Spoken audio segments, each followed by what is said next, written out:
Bismillahirrahmanirrahim. Assalamualaikum warahmatullahi wabarakatuh. Alhamdulillah, salatu wassalamu ala Rasulillah wa ala alihi wa sahbihi wa man wala. Asyhadu an la ilaha illallah wahdahu la syarika lah wa asyhadu anna Muhammadan abduhu wa rasuluh. Qala ta'ala, a'udzu billahi minasyaitonir rajim. Ya ayyuhalladzina amanu taqullaha haqqa tuqatih wa la tamutunna illa wa antum muslimun.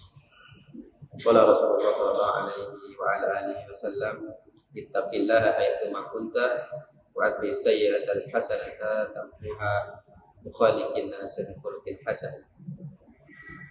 Ikhwah fillah, jemaah sekalian yang mudah-mudahan dirahmati oleh Allah Subhanahu wa taala. Pada malam hari yang berbahagia ini Allah Subhanahu wa taala kembali kumpulkan kita di tempat yang mulia ini. Mudah-mudahan kita berharap kepada Allah Subhanahu wa taala dengan berkumpulnya kita di sini Allah Subhanahu wa taala melipat gandakan kebaikan untuk kita, dan terutama sebagaimana yang dijanjikan oleh Rasulullah SAW, yakni kita ketika kita mau melangkahkan kaki kita menuju tempat-tempat majelis seperti ini, ya, apalagi tadi sudah kita melaksanakan kewajiban bersama, yaitu sholat maghrib berjamaah, terutama bagi kita yang laki-laki, maka sesudahnya Allah Subhanahu wa taala menyempatkan kita untuk mengkaji atau belajar agama ini, karena memang agama ini tidak hanya untuk dipanut saja. Agama ini tidak hanya untuk diakui sebagai agama saja, tapi agama ini juga untuk dipelajari. Karena Islam ini huda, petunjuk. Maka bagaimana mungkin seseorang itu bisa mendapatkan petunjuk sedangkan dia tidak paham tentang petunjuk itu. Ya. Jadi ini yang mudah-mudahan Allah Subhanahu wa taala istiqomahkan kita semua dalam perkara-perkara yang baik seperti ini. Kemudian ikhwah fillah, jemaah sekalian mudah-mudahan dirahmati oleh Allah Subhanahu wa taala. Malam hari ini kita akan selingi pembahasan kitab Riyadhus Shalihin itu dengan pembahasan di dalam kitab ini, yaitu fikih sunnah, yaitu kita akan membahas kaitan dengan masalah fikih yang berkaitan dengan salatul tatawwu, ya, salatul tatawwu atau salat tatawwu. Kalau dalam bahasa kita yang sudah kita kenal itu salat sunat, ya. Salat sunat apa salat sunat? Hah? Sama ya. Ada yang sebut salat sunat, ada juga salat sunnah. Sama saja.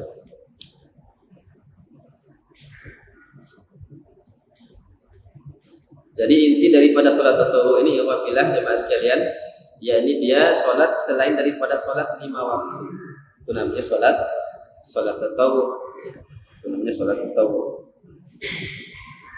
Kenapa pentingnya kita untuk mengetahui, untuk melaksanakan salat tatawwu ini atau salat sunat ini?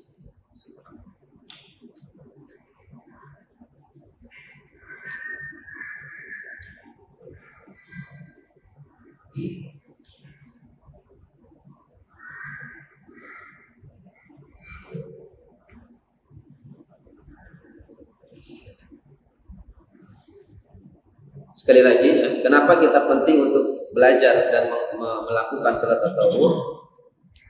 Di sini Syekh Abu Malik Kamal bin As-Sayyid Salim menyebutkan beberapa faedah, di antara banyak faedah tentunya. Beliau menyebutkan beberapa faedah di sini. Yang pertama adalah karena ibadah salat ini adalah ibadah yang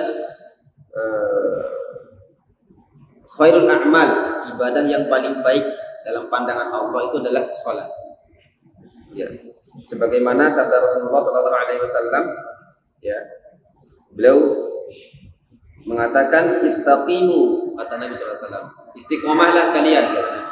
Istiqomah ini artinya lurus, ya, secara bahasa itu lurus. Tapi kalau secara istilah, istiqomah ini adalah seseorang itu bagaimana dia selalu tetap melakukan ibadah itu. Jadi dia di atas ketaatan.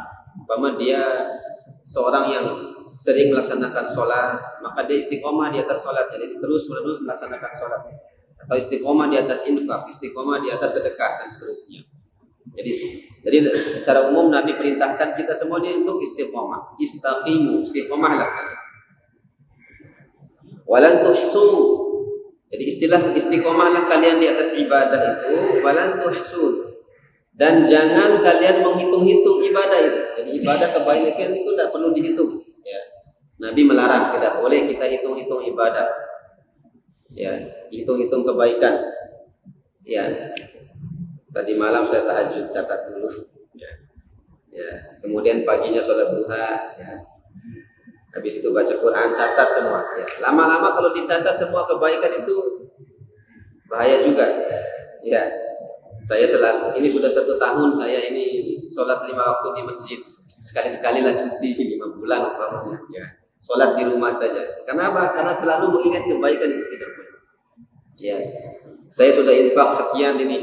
Saya sudah sedekah sekian ini. Ya, ingat-ingat terus kebaikannya. Akhirnya cuti, infak, cuti sedekah 1 tahun umpamanya.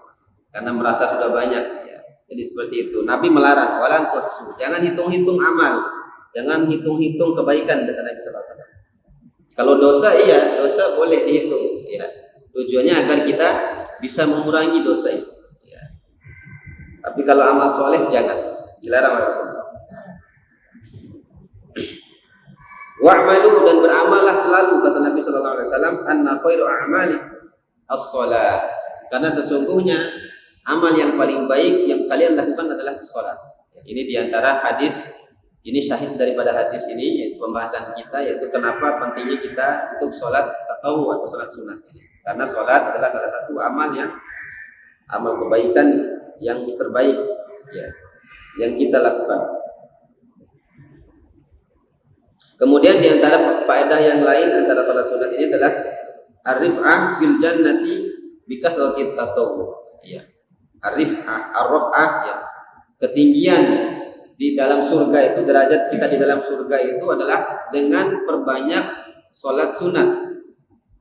Ya, jadi artinya surga itu tidak satu tingkat. Boleh, bisa jadi kita semua ini masuk surga. Ya, amin ya, mudah-mudahan. Jadi kita semua ini umpama masuk surga, ya, atau siapa kata antara kaum muslimin masuk surga, atau bisa jadi di antara saf pertama yang sering sholat saf pertama, saf kedua masuk surga. Tapi ketika masuk di dalam surga, tak semua derajat surganya sama. Ya, kadang kita heran loh, kok tinggi sekali surganya dia ya Allah. Ya. Ya, itu salah satu untuk mendapatkan ketinggian derajat di surga itu adalah dengan memperbanyak ibadah tatawwu. Ya, dalam kaitan ini adalah masalah sholat sunat.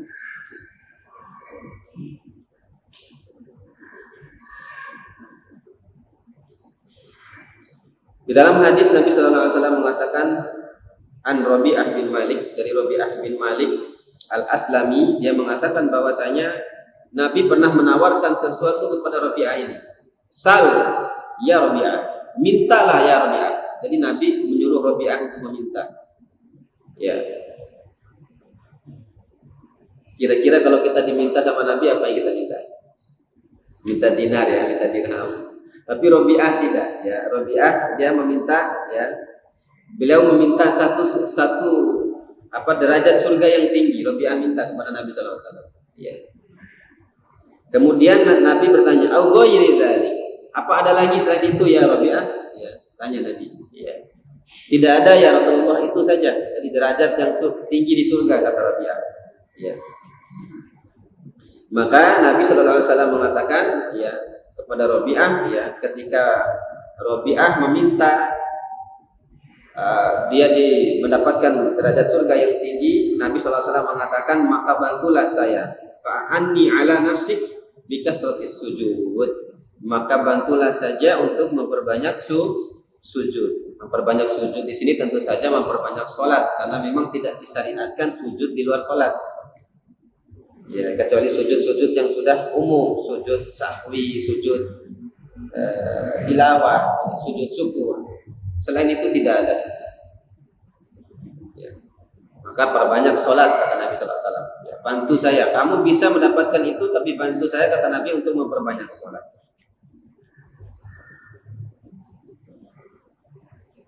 Iya, masih ada yang lain, tapi kita singkat saja.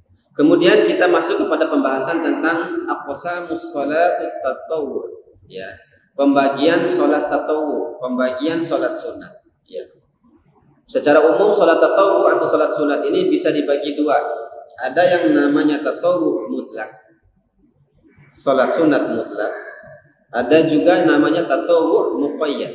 Ya, salat sunat yang muqayyad, yang terikat. Ya, kita bahas satu-satu dulu. Ya. Yang pertama kita bahas adalah salat tatawwu yang mutlak, salat sunat yang mutlak. Ya.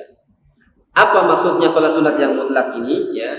Beliau menjelaskan di sini salat sunat yang mutlak itu adalah walladzi la sababa, yaitu salat yang tidak ada sebab. Pokoknya salat saja tidak ada sebab. Beda dengan umpama yang muqayyad. Salah satu muqayyad contoh itu salat tahiyatul masjid. Ya.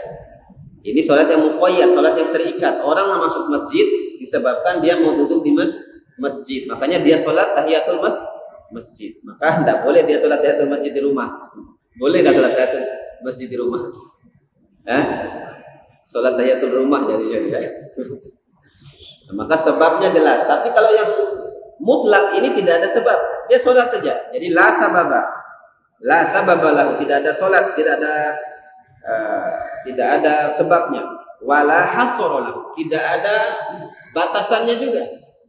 Tidak ada batasan. Ya. Wala ada di rakaatil wahidah minhu. Dan juga tidak ada jumlah rakaat tertentu, tidak ada batas, tidak ada jumlah rakaat tertentu, ya. Dari 1 sampai 1.000.000 rakaat. Boleh sekali bahasa bojone semampumu, ya. Boleh kayak anak-anak sekarang. Salat semampu, ya. Semampumu, ya. Itu salat mutlak namanya. Jadi tidak ada jumlah rakaat tertentu, tidak ada sebab tertentu. Intinya dia sholat, intinya niat sholatnya sudah sah. Ya. Intinya dia niat sholat sudah sah. Beda kan kalau sholat tahiyatul masjid kan? Kita sholat tahiyatul masjid, wajib kita niatkan sholat itu tahiyatul masjid dan wajib kita niatkan 2 rakaat. Ya kan? Karena sudah ada ketentuan. Tapi sholat mutlak ini kita berdiri takbiratul ihram. Ya, syaratnya sudah terpenuhi, kemudian takbiratul ihram, Allahu Akbar, niat saja sholat, sudah sholat saja. Ya, ruku, sujud, bangun lagi, baca al-fatihah, baca surat, ruku, sujud, bangun lagi, baca surat, baca al-fatihah, ruku, sujud, bangun lagi, semampu kita. Ya, kapan kita mau tahiyat salam, baru tahiyat salam. Ini dalilnya, dan ini ulama sepakat tentang sholat ini. Tidak ada yang berselisih ya. Saya rasa tidak ada yang berselisih tentang perkara ini. Ya, ini hadis Abu Dzar radhiyallahu taala anhu, ya. Bahwasanya annahu shalla adadan katsiran. Abu Dzar pernah sholat. Jadi dulu pernah ceritanya Abu Dzar ini datang. Ya. Abu Dzar datang masuk ke masjid, ya. Dan ini di zamannya beliau hidup di zaman jauh setelah meninggal Rasulullah SAW. Ya, masuk ke masjid, dia sholat dengan, pokoknya masuk Abu Dzar ini sholat aja. Kebetulan di situ banyak tabiin yang lagi nongkrong, ada tabiin yang duduk lagi nongkrong. Kemudian, ya.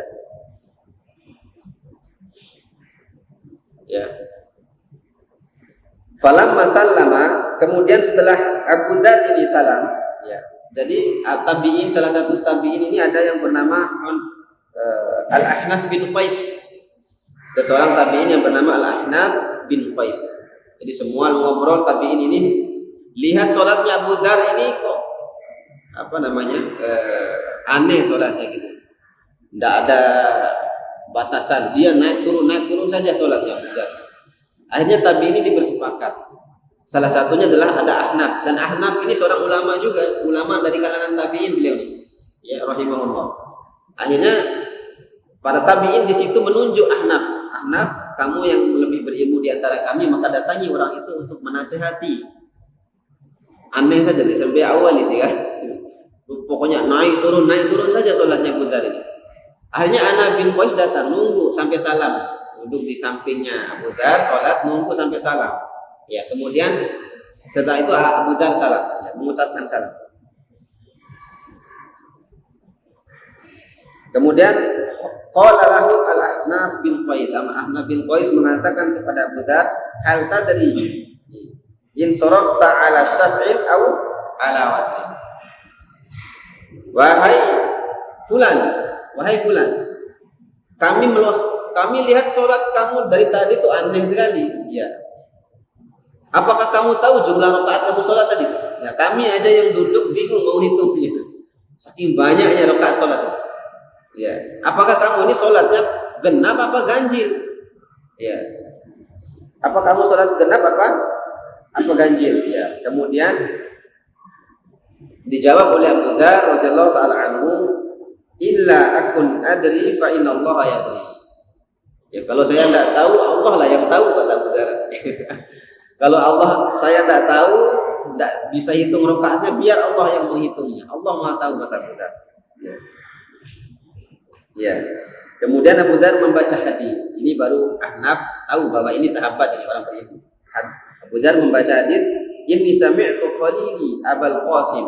Sesungguhnya saya mendengarkan kekasih saya Abul Qasim, yaitu Muhammad sallallahu alaihi wasallam, yaqul, beliau mengatakan, ma min 'abdin, tidaklah seorang hamba yasjudu lillahi sajadatan, dia sujud sekali kepada Allah Subhanahu wa taala, maksudnya salat tadi ya, sujud dalam salat ini ya, illa rafa'ahu Allahu biha darajatan, kecuali dengan sujudnya sekali dalam salat itu Allah Subhanahu wa taala mengangkat derajatnya, wa hatta anhu biha khati'ah, dan dengan sekali sujud itu pula Allah juga menghapus dosa-dosanya.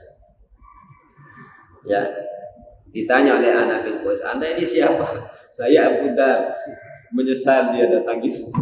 Ternyata sahabat, dia mau protes kepada sahabat. Dia balik marah, justru marah sama teman-temannya. Menyesal Abu Dzar itu Abu Dzar itu sahabat Nabi, kalian suruh saya perbaiki ibadahnya. Masya Allah, marah dia. Jadi ini diantara sholat yang namanya sholat mutlak tadi. Jadi dia tidak ada batasan. Intinya kita niat berdiri, niat sholat, waktunya juga tidak dibatasi. Tidak ada pembatasan waktu kecuali di waktu-waktu terlarang saja. Ketika terbit matahari pas di tengah kepala kita, ya, itu waktu-waktu yang dilarang. Kemudian pas terbenam matahari.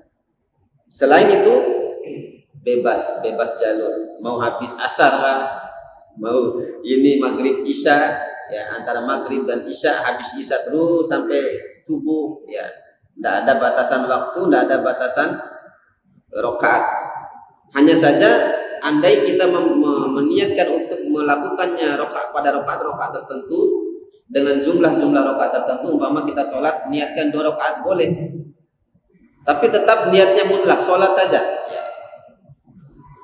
Tapi andai juga kita sholat tanpa meniatkan rakaat, semampu kita sholat saja. Intinya niatnya itu sholat. Niat sholat itu saja. Itu inti sholat mutlak di sini.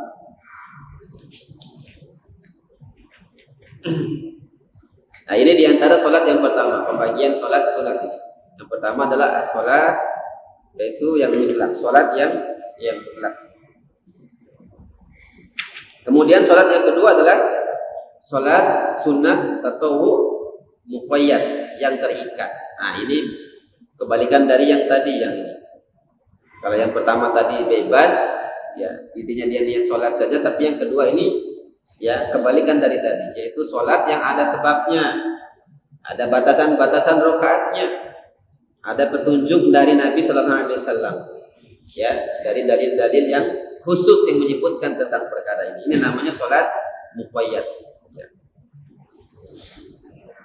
Di sini Syekh Abu Malik Kamal bin As-Sayyid Salim menyebutkan sholat muqayyad yang pertama, yang paling yang inti, bukan yang inti ya, yang paling perlu beliau sampaikan yang pertama di sini adalah sholat yang berkaitan as-sunanu ar-rawatib. As-sunanu ar-rawatib, yaitu sunnah rawatib. Sholat sunat rawatib. Ini termasuk sholat yang muqayyad, dan beliau menyebutkan pertama ini. Ya.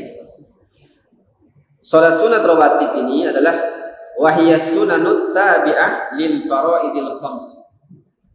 Ya. Lil faraidil khams, yaitu sholat sunat rawatib ini adalah sholat sunat yang mengiringi sholat fardu. Jadi sebab dilakukannya sholat rawatib ini adalah dengan adanya sholat fardu. Jadi sholat itu namanya sholat rawatib itu. Jadi sholat rawatib ini artinya sholat sunat yang mengiringi sholat fardu, ya, yang mengiringi sholat fardu. Wa min hadhihi sunani ma yataqaddimu 'alal faraidi. Di antara sholat sunat rawatib ini ada yang dilakukan sebelum sholat wajib. Ya, sebelum sholat wajib. Wa tusamma sunnatul qabliyah, yang biasa juga dinamakan sunnah qabliyah. Ini sholat sunat rawatib. Jadi ada yang dilakukan sebelum sholat wajib dan juga biasa disebut sunnah qabliyah. Wa minha, dan diantaranya juga adalah ma yata'akhkharu anha. Ada juga yang dilakukan setelah sholat fardu. Ya, setelah sholat fardu. Wa tusamma as-sunnatul ba'diyah, dinamakan juga sholat sunat ba'diyah. Ya, jadi sholat sunat rawatib yang setelah sholat fardu namanya sholat sunat ba'diyah.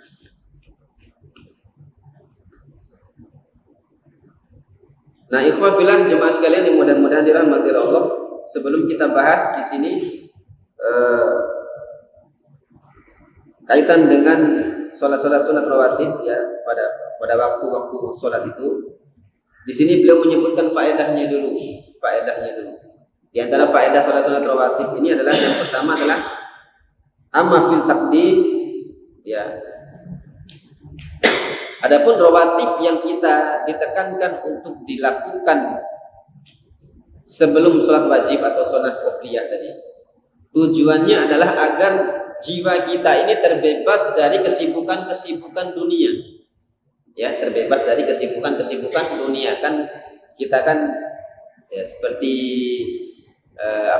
sholat sunat qabliyah dulu. Kan zuhur ada qabliyahnya kan? Ya kan?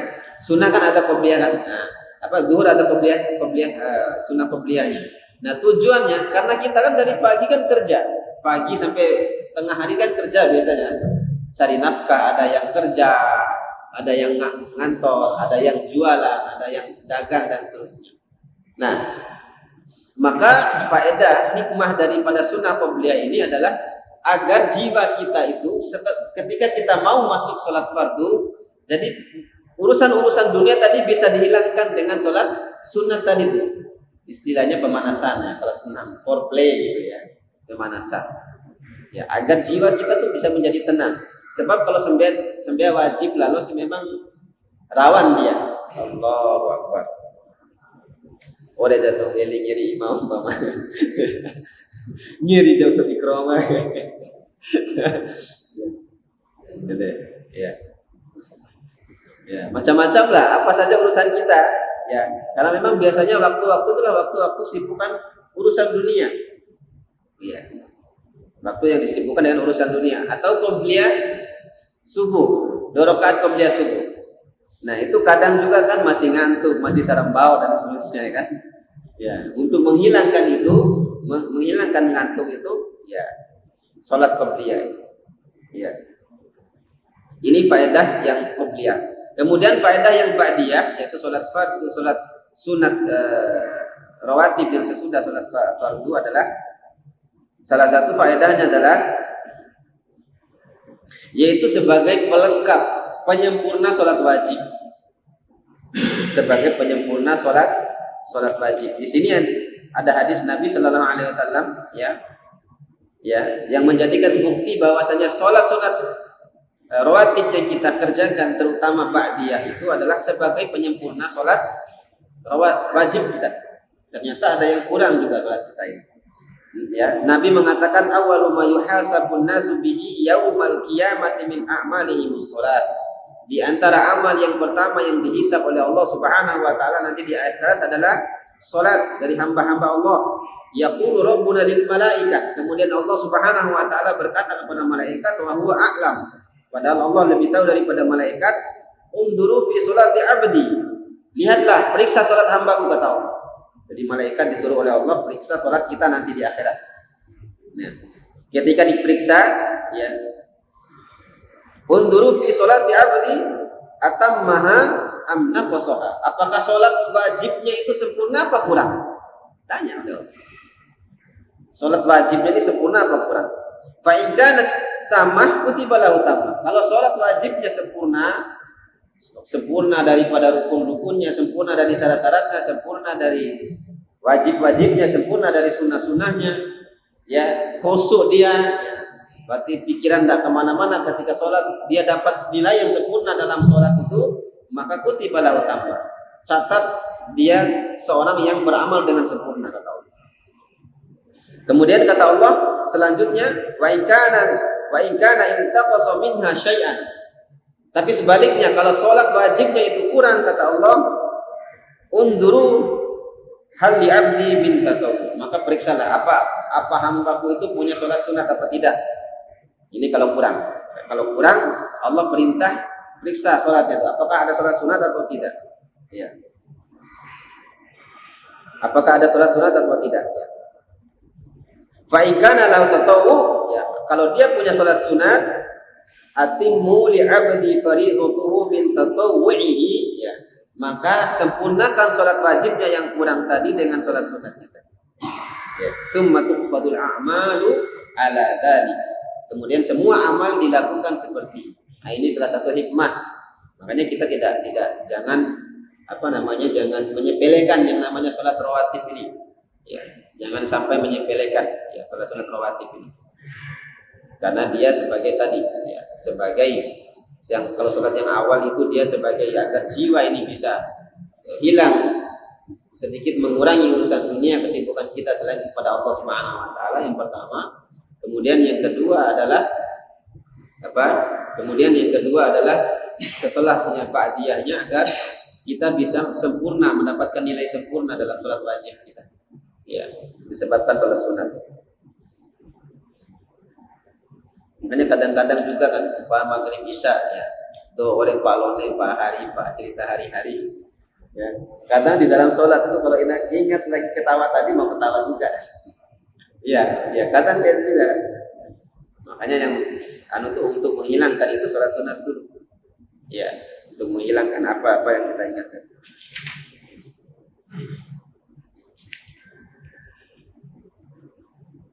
Nah, kemudian ikhwah fillah jamaah kaum muslimin rahimani wa rahimakumullah, selanjutnya adalah salat rawatib kaitan dengan pembagiannya. Salat rawatib ini ada yang muakkadah, ada yang ghairu muakkadah. Ya.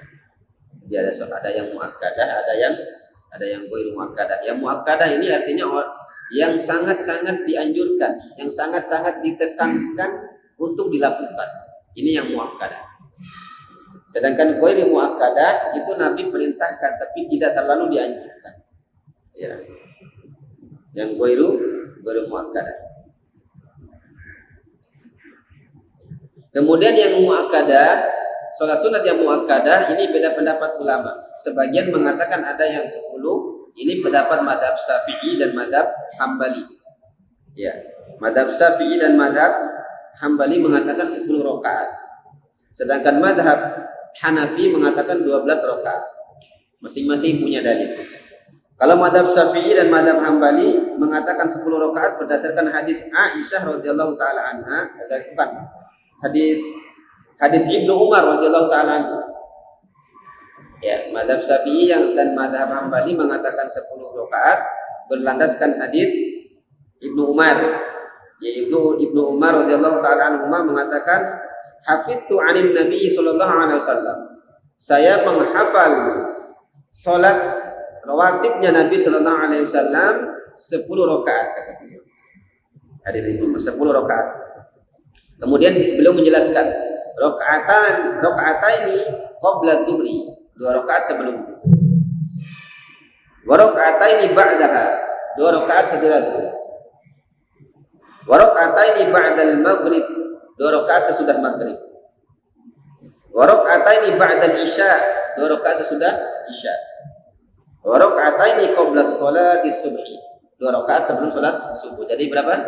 10. Ini pendapat Syafi'i dan Hanafi. Hambali. Ya. Mazhab Syafi'i dan mazhab Hambali.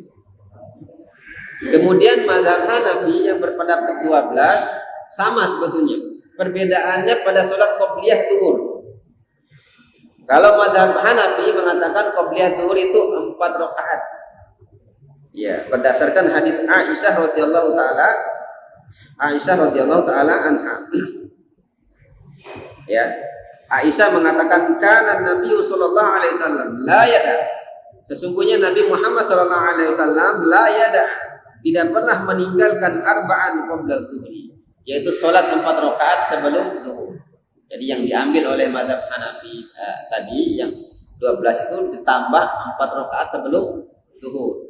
Ya, itu bedanya. Kalau yang Syafi'i dan Hambali 2 rakaat sebelum zuhur. Kalau Hanafi 4 rakaat sebelum zuhur. Ya. Termasuk juga hadis yang lain, yaitu hadis dari Ummu Habibah, ya. Nabi sallallahu alaihi wasallam mengatakan man shalla 12, barang siapa yang sholat 12 rakaat, rakaatan fi yaumin wa lailatin, siapa yang sholat sunat 12 rakaat, sholat sunat rawatib maksudnya, bunyalahu bihinna baitun fil jannah, maka dibangun baginya surga, rumah di dalam surga. 12 rakaat. Mana yang benar? Mana yang benar? Sama-sama benar.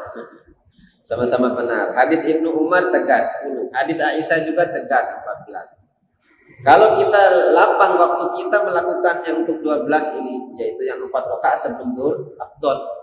Makanya kalau masuk ke masjid, waktu kita awal datang, tidak usah kita sholat. Kalau kita tahu masjidnya di jarak antara azan dan iqamat ini pendek, ya, maka tidak usah kita sholat tahiyatul masjid, gabung saja niatnya. Jadi niat sholatnya digabungkan antara niat sholat tahiyatul masjid sekaligus sholat sunat rawatib 2 rakaat dulu. Ya, setelah salam baru lagi niat lagi sholat sunat rawatib untuk menyempurnakan yang 2 rakaat tadi. Jadi 4 rakaat. Jadi 4 rakaat kita bisa dapat. Ya. Makanya ini boleh digabungkan tadi. Ya.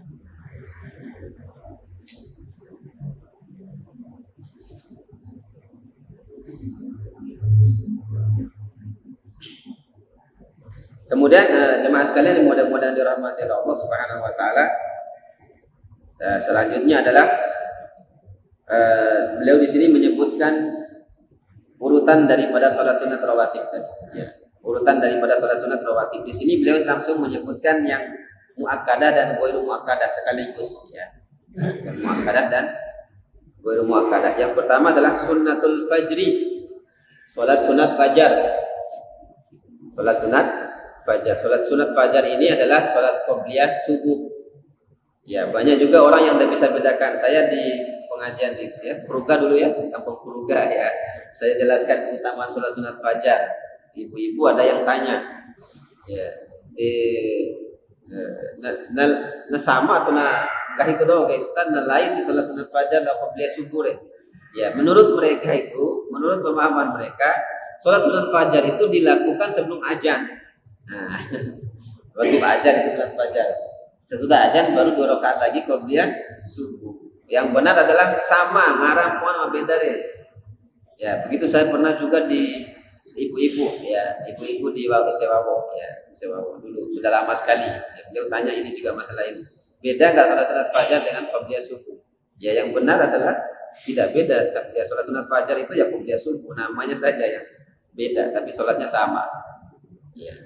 Artinya dia masuk waktu dulu baru sholat fajar, sunat fajar ini. Karena sholat subuh ini disebut sunat, sholat fajar juga sholat subuh ini. Ya, makanya sholat sunatnya disebut sunat fajar, sholat subuh disebut sholat fajar. Ya, seperti itu.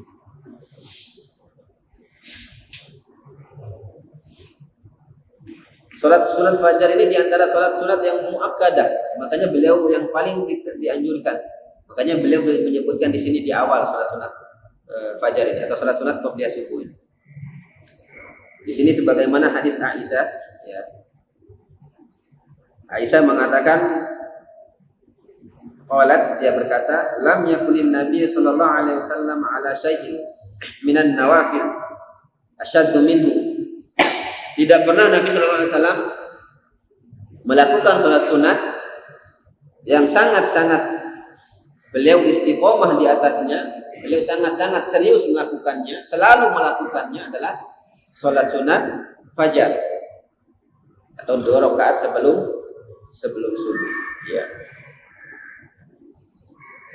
sudah ajan ya.